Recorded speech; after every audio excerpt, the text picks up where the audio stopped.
उसके यह शब्द सुनकर मैं अत्यंत भाव विभोर हो गई थी और तुरंत उसकी गोद में जा बैठी थी। उसने मुझे अपनी बाहों में भरा जबकि मैंने अपने होंठ उसके होंठों पर रख दिए।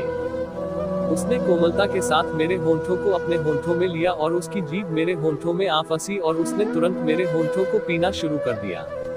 मैंने अपने होंठों को बिल्कुल ढीला छोड़ दिया था जिससे मेरे होंठ ज्यादा से ज्यादा अनुराग के होंठों में समा गए थे। मुझ में आनंद की लहरें हिलोरे मारने लगी थी। इस आनंद के पीछे अनुराग के ही जादुई शब्द होते थे कि जिससे तुम प्रेम करते हो उसे खुशी देकर या उसके दुख दूर करके तुम्हें जो खुशी और आनंद का अनुभव होता है वही एहसास प्रेम है। यह स्मरण आते ही जैसे मैं प्रेम में आनंद की साक्षात मूर्ति बन जाती थी। मेरे होंठ जब अनुराग के होंठों में समाये हुए थे तभी अनुराग ने मुझे अपनी भुजाओं में अच्छी तरह से भरा और मुझे अपनी गोद में लिए ही बिस्तर पर लेट गया। उसके लेटते ही मैं उसके ऊपर से फिसलकर उसके बराबर ही बिस्तर पर आ गई और उसने भी तुरंत मेरी तरफ करवट बदल ली थी, जबकि मेरे होंठ उसके होंठों में ही घुसे हुए थे जिनका वो आनंद पूर्वक रसपान कर रहा था, जबकि हम एक दूसरे को अपनी बाहों में जकड़ चुके थे।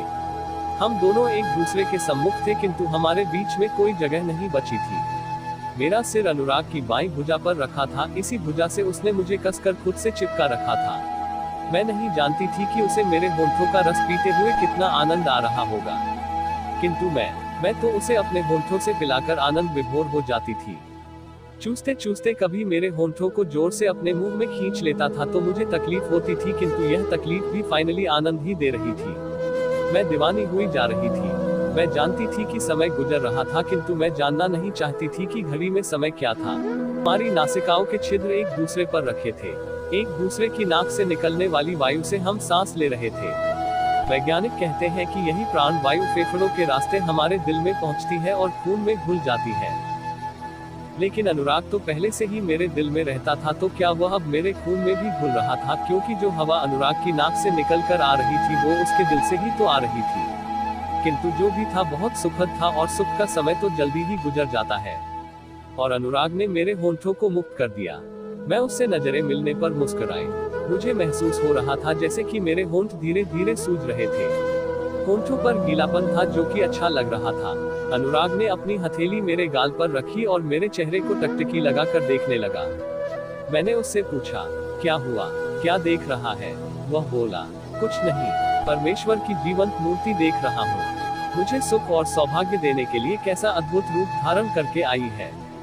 मेरे माथे को चूमकर वह फिर बोला, मन में एक परिकल्प आया है। क्या? मैंने हंसकर पूछा तो वो बोला, आप मेरी कौन है? मेरा मतलब है कि मैंने आप में रिश्तों के सारे रूप देखे हैं। आपने मुझे माँ की तरह अपने हाथों से भोजन खिलाया है, पिता की तरह मेरा हौसला बढ़ाया है, गुरु की तरह मुझे पढ़ाया है और प्रेमिका की तरह आप मुझे प्यार दे रही है। सच्ची सच्ची बताइए कि आप मेरी कौन है? अनुराग की बात सुनकर मैं हंसी और अपनी दोनों हथेलियों में उसका चेहरा लेकर उसके होंठों पर एक चुंबन करके बोली, तुझे जो सबसे अच्छा रिश्ता लगता है वही समझ ले अनुराग। यह सुनकर अनुराग मुस्कुराया और मेरे होंठों पर एक किस करके उसने मेरे होंठों को अपने होंठों में भर लिया और उन्हें पीने लगा।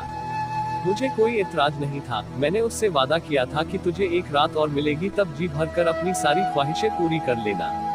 किंतु अनुराग ने इस बार मेरे होंठों को जल्दी मुक्त कर दिया और बोला, काश आप मेरी पत्नी होती। क्या? मैंने हैरान होकर पूछा तो वो फिर से बोला, आप मुझे इतना प्यार करती हैं, काश आप मेरी पत्नी होती। मैं पहले से ही किसी की पत्नी हूँ अनुराग। मैं जानता हूँ, मैं तुझसे उम्र में करीब 7-8 साल बड़ी हूँ और एक 10 बरस के बेटे की माँ भी हूँ अनुराग। मैं जानता हूँ, और तब भी तू मुझे पत्नी के रूप में पाना चाहता है। आपने मुझसे पूछा तो मैंने बता दिया। अनुराग की बात सुनकर मैं हैरान हुई, किंतु धैर्य धारण करके बोली, तेरे विचार से पत्नी और प्रेमिका दोनों में से कौन सा रिश्ता अधिक महत्वपूर्ण है अनुराग? अनुराग तपाक से बोला, पत्नी का। मेरे विचार से प्रेमिका का रिश्ता कहीं अधिक महत्वपूर्ण है अनुराग। ऐसा कैसे संभव है? तुझे आज ही उत्तर मिल जाएगा। यह सुनकर अनुराग के चेहरे पर विचित्र भाव आया, किंतु खुद पर नियंत्रण करके उसने मेरे होंठों पर एक किस किया और मेरे होंठों को अपने होंठों में लेकर मधुपान करने लगा। मैं भी पुनः आनंद के सागर में गोते लगाने लगी थी और तब मैंने महसूस किया कि अनुराग का हाथ मेरी गर्दन पर से फिसलता हुआ मेरे स्तन पर आ गया और वो इसे धीमे धीमे सहलाने लगा। मुझे उत्तेजना का जोरदार झटका लगा, लेकिन मैं उसे बर्दाश्त करने लगी। मेरे होंठ तो उसके होंठों में ही कैद थे जिन्हें वो पूरी तल्लीनता के साथ चूस रहा था। हमने इस समय पूरे कपड़े पहने हुए थे। मैं जब टॉयलेट से फ्रेश होकर आई थी तो गाउन पहनकर आई थी जिसके अंदर मैंने पेटीकोट भी पहना हुआ था और ब्रा भी पहनी हुई थी, जबकि अनुराग ने तो जीन्स और शर्ट सहित सभी कपड़े पहने हुए थे। कपड़ों के ऊपर से ही अनुराग मेरी छाती को अपने हाथ से सहला रहा था। मुझे एक शरारत सूझी और मैं भी अपना हाथ उसकी जीन्स पर वहां ले गई जहां चेन यानी कि जिप लगी होती है। मुझे वहां ज्यादा कुछ नहीं खोजना पड़ा क्योंकि तुरंत मेरी हथेली वहां पहुंच गई जहां अनुराग की जीन्स कुछ ऊपर उठी हुई थी और अगले पल में ही मैंने उसके भीतर छिपी कठोरता को जान लिया था। उसका लिंग जबरदस्त रूप से कठोर हो चुका था जिसे मैं जीन्स के ऊपर से ही अपनी मुट्ठी में भींचकर सहला रही थी। कितने विचित्र किंतु सुखद एहसास थे। मेरे होंठों को अनुराग अपने होंठों में लेकर कितने सुकून के साथ पी रहा था और अपनी हथेली से मेरे स्तन को धीरे धीरे भींचते हुए सहला रहा था। किंतु उसके कठोर लिंग को सहलाते हुए मुझे अब कुछ कमी महसूस होने लगी थी। मैं इस कमी को पूरा करना चाहती थी किंतु कैसे। और तभी अनुराग ने अपनी अंगुली और अंगूठे से मेरे स्तन के निप्पल को जोर से मसल दिया था, इतनी जोर से कि मुझे पीड़ा पहुंच गई थी और मैंने तुरंत ही अपने होंठ अनुराग के होंठों से छुड़ाए और उसे गुस्से से देखने लगी। वो शायद डर गया था और सोचने लगा कि अब मैं क्या करूंगी, जबकि मुझे उसकी इस हरकत से गुस्सा भी आया था और हंसी भी। तब मैंने उसे सबक सिखाने की युक्ति विचारी और तुरंत उसके ऊपर आ गई। मेरी प्रतिक्रिया जानने के लिए जैसे ही वो अपनी पीठ के बल सीधा लेटा तो मैं उसकी जांघों पर उसके ऊपर अपने दोनों घुटने मोड़कर इधर उधर करके बैठ गई और अपनी दोनों हथेलियों से उसके कठोर लिंग को आहिस्ता से ऐंठने लगी। लिंग जबरदस्त रूप से कठोरता धारण किए हुए था। ऐसा प्रतीत हो रहा था कि जैसे अभी जीन्स को फाड़कर बाहर निकल आएगा। मुझे उत्तेजना के झटके पर झटके लग रहे थे, जबकि अनुराग मुझे हैरान होकर देख रहा था कि मैं ये क्या कर रही थी। सिर्फ 1 मिनट पहले मैं जिस कमी को महसूस कर रही थी उसे पूरा करने का तरीका मैंने विचार लिया था और इस अनुराग को सबक भी तो सिखाना था। यही सोचकर मैं उसकी जीन्स की जिप खोलने लगी, किंतु कठोर लिंग ने भीतर से इतना दबाव बनाया हुआ था कि जिप का 75D9F708-F28F49F22AEADD23BBF9F लोक नीचे नहीं हो पा रहा था। अगले ही क्षण मैंने अनुराग की जीन्स की बेल्ट खोलकर उसका बटन भी खोल दिया और उसकी जीन्स को कमर के नीचे खींचने लगी। अनुराग ने मेरी इस हरकत को समझा और मेरे खुद के ऊपर बैठे हुए ही अपने नितंब ऊपर उठा दिए। एक क्षण में ही मैंने उसकी जीन्स नीचे खींचकर उसके पांव से ही बाहर निकाल फेंकी थी। यह एक विचित्र संयोग था कि अनुराग ने अंडरवेयर नहीं पहना हुआ था, जिससे अनुराग का कठोर और विशालकाय लिंग मेरे समक्ष खुलकर सामने आ गया था। मैंने उसे अपनी दोनों हथेलियों में पकड़ा। वो मेरी दोनों मुट्ठियों से भी बाहर निकल रहा था। इसमें उसका कोई गुण या दोष नहीं था, क्योंकि ये इतना बड़ा पुरुष अंग उसे कुदरत की देन था। कोई काला है या गोरा, छोटे कद का या बहुत लंबा, यह कुदरत तय करती है। इसमें मनुष्य का कोई गुण दोष नहीं होता। मैं उसे अपने हाथों में पकड़कर हैरान हो रही थी कि यह वही अंग है जिसे मैंने अपनी जिंदगी में आज दूसरी बार अपने हाथों में पकड़ा था। मैं 12 वर्षों से शादीशुदा हूँ और मैंने कभी भी अपने पति एडवोकेट सनातन के लिंग को अपने हाथ में नहीं लिया। शायद वह एक संकोच है या डर या संस्कार जो हम औरतों को बचपन से ही सिखाए जाते हैं। लेकिन यह अनुराग मेरा प्रेमी है, जिसकी मोहब्बत ने मुझे इतना अधिकार दिया है कि मैं इसके साथ अपनी मर्जी से कुछ भी कर सकती हूँ, इसे कैसे भी छू और पकड़ सकती हूँ, वो भी बिना किसी डर या संकोच के। और यह अनुराग मुझे अपनी पत्नी के रूप में चाहता है। इसे कैसे समझाया जाए कि प्रेमिका की अहमियत पत्नी से कहीं अधिक महत्वपूर्ण होती है। तभी मेरे दिमाग में नया आइडिया आया और मैं अपनी जगह पर खड़ी हो गई और पेटीकोट के नीचे पहनी पैंटी मैंने उतार दी। यूं तो मैं आमतौर पर साड़ी पेटीकोट के नीचे पैंटी नहीं पहना करती, किंतु आज यह विचार कर पहनी थी कि जब अनुराग अपने हाथों से मेरी पैंटी उतारेगा तो मैं आनंद से दोहरी हो जाऊंगी। लेकिन अब इस अनुराग को मैं शरारत करने का मजा चखाना चाहती थी, इसलिए मैं अपने घुटनों के बल वहीं बैठ गई जहां खड़ी हुई थी। अनुराग के मिसाइल की तरह तने हुए कठोर लिंग को मैंने अपने हाथ से पकड़ा और अपनी योनि के मुहाने पर अड़ाने की कोशिश करने लगी, किंतु सेटिंग ठीक नहीं बैठ रही थी, क्योंकि मैं अपने घुटनों के बल टिकी थी और इस पोजीशन में अनुराग के लिंग की ऊंचाई मेरे योनिस्थल की ऊंचाई से कहीं ज्यादा हो रही थी। वह तो मेरी नाभि तक पहुंच रहा था और उसे इस तरह अपनी योनि में लेना मेरे लिए चुनौतीपूर्ण था। हालांकि मैं 12 वर्षों से अपने पति एडवोकेट सनातन के साथ सेक्स की प्रैक्टिस में हूं, किंतु अनुराग के साथ गुजारी वो पहली रात मोहब्बत की पर मैं जान चुकी थी कि यह मेरी योनि में घुसेगा तो मुझे भारी पीड़ा पहुंचाएगा, क्योंकि इसका साइज और कठोरता दोनों ही असामान्य है। किंतु मैं उस पीड़ा से गुजरने के लिए तैयार थी, इसलिए मैं अपना दिल मजबूत कर रही थी। एक हाथ से मैंने अनुराग का कठोर लिंग थामा हुआ था और विचार कर रही थी कि इसे अंदर कैसे लाऊं। अनुराग मेरी क्रिया को हैरान होकर देख रहा था। शायद उसे मेरे चेहरे पर उलझन दिखाई पड़ गई थी। आज मुझे रास्ता समझ नहीं आ रहा था। मेरे चेहरे पर परेशानी के भाव को अनुराग पढ़ चुका था। अनुराग कुछ क्षण इंतजार करता रहा। जब उससे ना रहा गया तो मेरी मदद करने के विचार से उसने मेरी दोनों हथेलियां अपने हाथों में थाम ली और मुझे धीरे से अपने ऊपर खींच लिया। मैं अपने पेट के बल उसके ऊपर आ गई थी। अनुराग ने इस पोजीशन का जायजा लिया और मेरे हाथों को छोड़कर उसने मेरे गाउन और पेटीकोट को ऊपर उठाया, कमर पर बंधे नाड़े को एक हाथ से खोला और आसानी से ही उसने मेरे दोनों कपड़ों को ऊपर उठा दिया। मैंने भी अपने दोनों हाथ एक भोले बच्चे की तरह ऊपर कर दिए और अनुराग ने आसानी से कपड़ों को मेरी गर्दन से बाहर निकाल दिया। मेरी सारी स्मार्टनेस धरी रह गई थी। अब मैं अनुराग के सामने समर्पण कर रही थी। अनुराग ने अपनी टी शर्ट को बनियान सहित उतार दिया और वो पूरा नंगा हो चुका था, किंतु मेरी छाती पर अभी भी ब्रा बंधी हुई थी। अनुराग ने मेरे चेहरे को अपनी हथेलियों में पकड़ा और मेरे होंठों को सरलता पूर्वक अपने होंठों में लेकर उन्हें पीना शुरू कर दिया। उसे सहयोग करने के लिए मुझे थोड़ा सा नीचे की तरफ झुकना पड़ रहा था। मेरे ब्रा में बंधे हुए स्तन अनुराग की छाती में गड़ गए थे। तभी मैंने महसूस किया कि अनुराग का लिंग मेरे नितंबों पर टकरा चुका था। उसे अपनी योनि के भीतर लाने के लिए मैंने ही अपने नितंबों को इस प्रकार ऊंचा उठाया कि उसका मुंड मेरे योनि द्वार पर आ अड़ा। मेरे होंठ अनुराग के होंठों में फंसे हुए थे, जिन्हें वह बेफिक्री से और मगन होकर पी रहा था। मैं जानती थी कि वो बेचैन था और इंतजार कर रहा था कि मैं उसके लिंग को जल्दी से अपने अंदर घुसा लूं, लेकिन वो अपनी तरफ से कोई कोशिश नहीं कर रहा था, क्योंकि मेरे ही भरोसे पर निश्चिंत था। यह विचार कर मैं अपना एक हाथ वहां ले गई और अनुराग के कठोर लिंग को पकड़कर अच्छे से अपनी योनि द्वार पर अड़ाया और साथ साथ अपने नितंबों को भी पीछे की ओर धकेलती रही। अत्यंत उत्तेजना के कारण योनि भीतर से गीली थी और लिंग का मुंड मेरे योनि के अंदरूनी घेरे में ऐसे गड़ गया था कि जैसे गीली लकड़ी में कील की नोक टूटने से पहले ही गड़ जाती है। उसे पूरा अपने अंदर लाने के लिए अपने नितंबों को किस दिशा और गति में नीचे करना था, यह मैं जान चुकी थी। किंतु इस क्रिया से होने वाली पीड़ा से मैं डरी हुई थी। इस पीड़ा से बचने के लिए मैंने अपने नितंबों को गति देनी शुरू की, जैसे मर्द करते हैं, आगे पीछे। लिंग के मुंड को मैंने यह सोचकर अपने योनि द्वार के अंदरूनी घेरे में होल्ड सा कर लिया था कि नितंबों को गति देते देते इसे आहिस्ता से अंदर आने दूंगी और तकलीफ भी झेलने से बच जाऊंगी। अनुराग मेरे होंठों को पी रहा था, इसलिए मैं उसकी तरफ से बेफिक्र थी।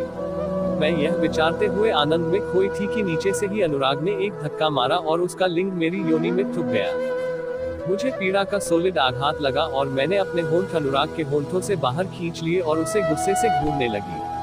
बेसब्रे अनुराग ने एक धक्का और मारा और उसका पूरा लिंग मेरी योनि में घुस गया। ये दूसरा आघात जबरदस्त पीड़ादायक था, जिसे बर्दाश्त करने के लिए मैं बिल्कुल तैयार नहीं थी और बैठ जाना चाहती थी। किंतु कैसे? ये मेरे विचारने पहले ही अनुराग उठ बैठा और मैं उसकी गोद में ऐसे आ गई कि मेरे शरीर का पूरा भार मेरी योनि में घुसे हुए अनुराग के लिंग पर आ गया और वो पूरा अंदर तक टूट गया। मैं दर्द से दोहरी तिहरी हो गई थी। मुझे तो इसका बिल्कुल भी अंदाजा नहीं था कि मेरे नीचे लेटा हुआ अनुराग नीचे से ही ऐसे भयंकर धक्के मार सकता है। ओफो! झुंझलाहट की वजह से मैं मन में ही विचार रही थी कि कुदरत ने अनुराग को इतना बड़ा लिंग क्यों दिया। खैर, अब जो भी होना था वो हो चुका था। अनुराग बैठ चुका था और उसने अपना एक पांव घुटने से मोड़कर मेरे नितंबों के नीचे जमा दिया था और दूसरा पांव सीधा फैला लिया था, क्योंकि मैं उसकी गोद में उसी के लिंग को पूरा अपनी योनि में जो धारण करके बैठी थी। पीड़ा बर्दाश्त करने के कारण मेरे नेत्रों में पानी आ चुका था।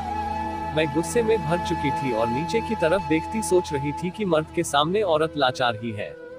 चित भी मर्द की और पट भी मर्द की। मेरी सारी होशियारी धरी रह गई थी।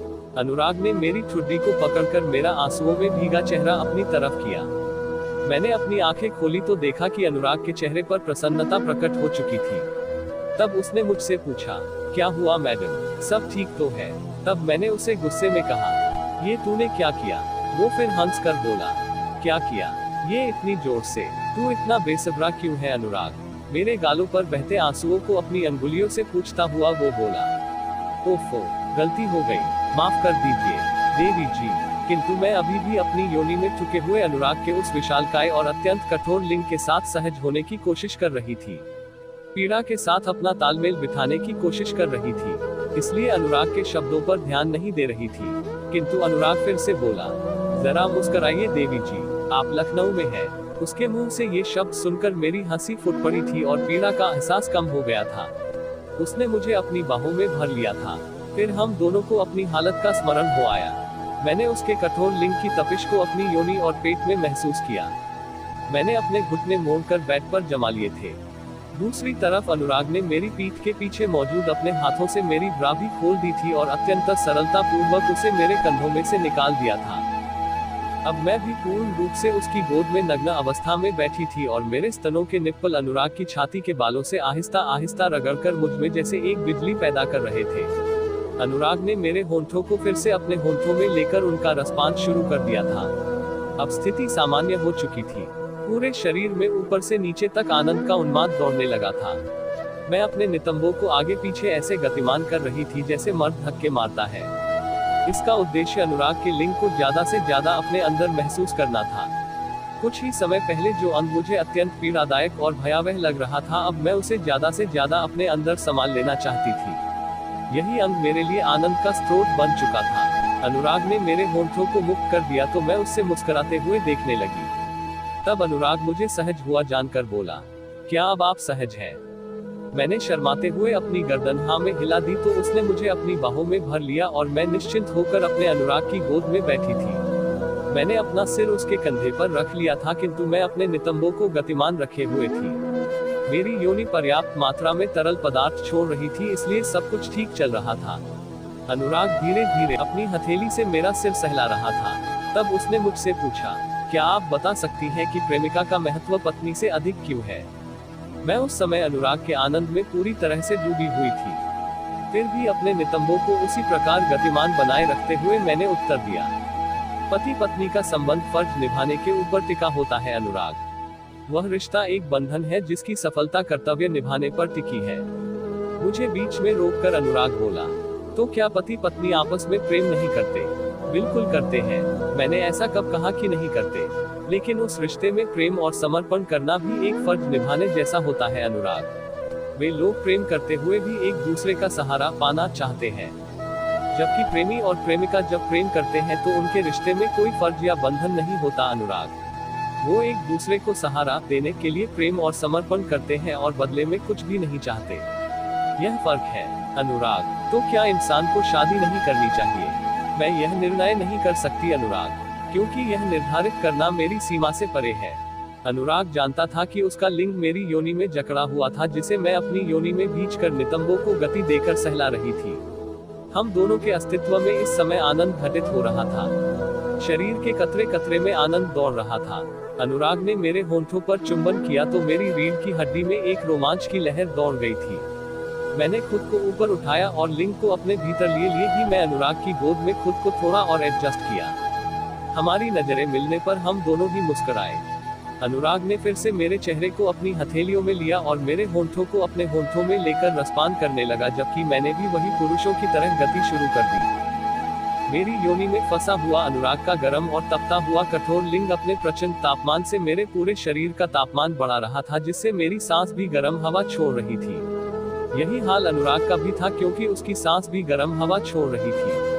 वास्तव में हम दोनों ही अपने अपने तापमान से एक दूसरे को घिसकर सकल तापमान बढ़ा रहे थे।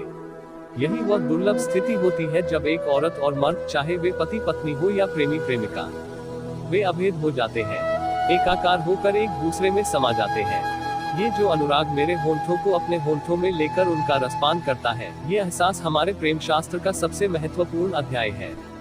यही हमारी लव स्टोरी की बुनियाद है, क्योंकि इसमें हमारा भेदभाव खत्म हो जाता है। इसके अतिरिक्त हम जो कुछ भी अपनी मोहब्बत को जाहिर करने के लिए करते हैं, वह इस प्रसंग का ही विस्तार और व्याख्या है, क्योंकि हमारी प्रेम कथा यहीं से ही शुरू हुई थी। यह सुख और आनंद का समय था, इसलिए जल्दी ही गुजर रहा था। अनुराग ने मेरे होंठों को मुक्त किया और संवाद करने के लिए बोला, क्या इसीलिए आप मेरी प्रेमिका ही बनी रहना चाहती है? अभी थोड़ी देर पहले तू ही तो कह रहा था अनुराग कि ईश्वर खुद तेरी प्रेमिका का रूप धारण करके तुझे सुख और सौभाग्य देने आया है। क्या तूने कभी सुना है कि ईश्वर खुद किसी की पत्नी का रूप धारण करके उसे सुख और सौभाग्य देने आया हो? ईश्वर पिता के रूप में, माता के रूप में, स्वामी, मित्र, पुत्र और गुरु के रूप में भी आता है। मीराबाई के जीवन में तो पति के रूप में भी आ चुका है, किंतु क्या किसी के जीवन में पत्नी रूप में भी ईश्वर आया है? अनुराग विचार करता हुआ बोला, आप ठीक कह रही हैं। शायद आज तक किसी ने ईश्वर के पत्नी रूप की कामना ही नहीं की। तब मैं हंसते हुए बोली, तू भी मत कर और मुझे अपनी प्रेमिका ही बना रहने दे अनुराग। यह कहकर मैंने अपने होंठ अनुराग के होंठों पर रख दिए और अनुराग ने प्रसन्नता पूर्वक अपने होंठों में लेकर उन्हें पीना शुरू कर दिया। अनुराग मेरे होंठों का रसपान कर रहा था। कुछ समय तक मैं इसी तरह अनुराग की गोदी में बैठकर उसे अपने होंठों से अमृत पान कराती रही और साथ साथ मेरे नितंब भी पुरुषों की तरह गति करते रहे। मैंने अपने होंठ अनुराग से छुड़ाए और उससे फिर बोली, प्रेमिका और प्रेमी एक खुशबू के झोंके की तरह जिंदगी में आते हैं अनुराग, और अपनी महक छोड़कर ऐसे ही गुजर भी जाते हैं, और उन्हें जो रिश्तों की बेड़ियों में कैद करता है अक्सर उसकी जिंदगी तबाह हो जाती है।